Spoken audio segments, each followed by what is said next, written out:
Frankly, in this class, we're going to look at disruptions. Our point is that disruptions aren't going to stop. They're going to keep coming because the technology is developing so rapidly and developing so many more capabilities.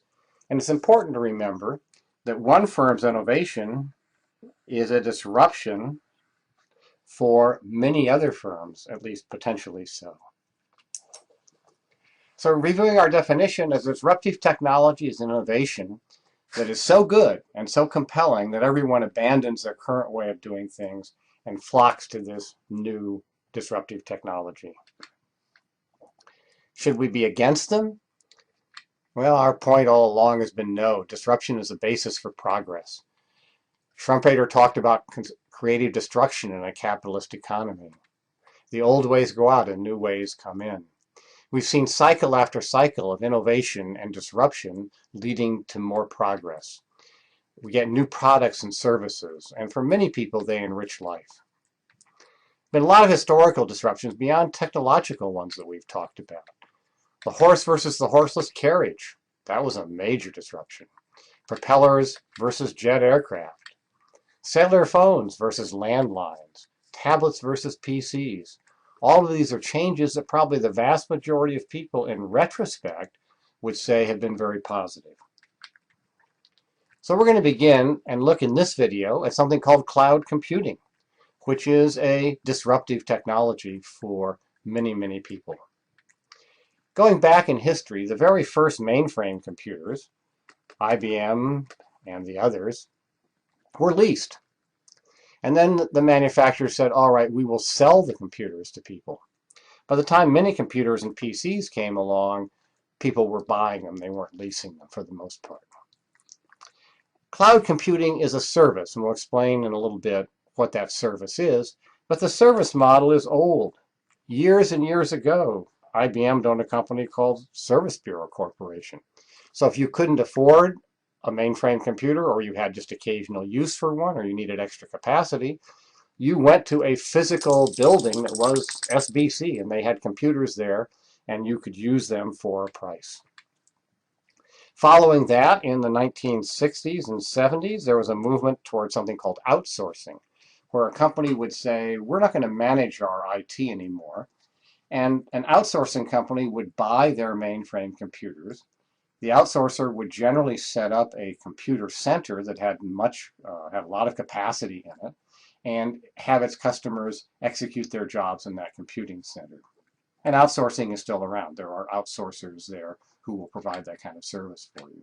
And they will also go in and run the computers in your company and leave them there if that's what you want. Well, as PCs grew, as the technology matured, as computers became more and more powerful, we've seen a migration to a client-server model, so that there are thousands of servers, and one can add capacity in small chunks. In the mainframe era, you might have had to buy a much larger computer than you needed to get additional capacity. But websites that run have huge variance in the demands on them. So the thought came that somebody else could provide the technology infrastructure for us and solve a lot of problems in the process.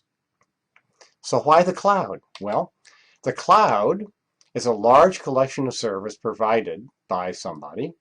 It's a shared capacity that you use with other cloud users. And these can be very large facilities. For example, there's a video tour of a Google data center that has 55,000 computers in it, servers in it. As a customer, you don't have to manage as much, you don't have to invest very much, and you have a huge capacity that will scale up as your demands scale up. So if you're an entrepreneur starting a new company that's based on the web, the cloud is very attractive to you. Now, everything has some disadvantages. First of all, your data is stored on someone else's site, and that may bother people, particularly some financial services firms. There is the question of security. Is it possible for someone to actually get hold of your data? There haven't been any reports of that happening yet, but it's always a possibility. You're also dealing with a variable cost model. That is, as your demands for services go up, so is the amount you're going to pay for the service. If you have your own technology in-house, you can probably establish a fairly steady budget or steady cost for that. However, cloud computing appears to have sufficiently low charges that the variable cost for many is turning out to be less than the fixed cost of trying to do it yourself. Who offers these services? Well, very familiar names. Amazon Web Services, IBM, Salesforce.com, Microsoft, Citrix. Salesforce is an interesting cloud service provider because it provides something known as software as a service. Most people wouldn't go to Salesforce for general computing. They go because of an application they have for customer relationship management. And it's been very successful for them. So that's software as a service, whereas with Amazon or IBM or Microsoft, you're probably just going for capacity for servers to run your application that you've developed. So what's the threat here? Well, customers moving to the cloud in large numbers are going to threaten hardware and software vendors to some extent. The cloud providers have to buy technology, but they're not going to be selling, the vendors are not going to be selling that technology to you. They threaten other services vendors, and they might be a little bit of a threat to the IT profession because people who run large data centers will not be doing that in the companies that move exclusively to the cloud.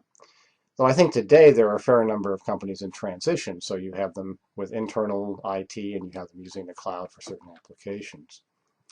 So what's my forecast? I think cloud computing is extremely attractive, especially for internet-based services. It's great for a startup because you don't have to invest and build an infrastructure. As an example, edX uses Amazon's cloud, as does our old friend Netflix that we've talked about. Okay. It's less attractive for, say, a large manufacturing control system that might be in a number of plants for a manufacturing company. I think it's a little less attractive right now for a bank until data security concerns are dealt with. But I think the cloud is likely to dominate computing in the future. It's a very attractive model. So we'll finish this with a quiz to test your understanding of disruptive cloud technologies.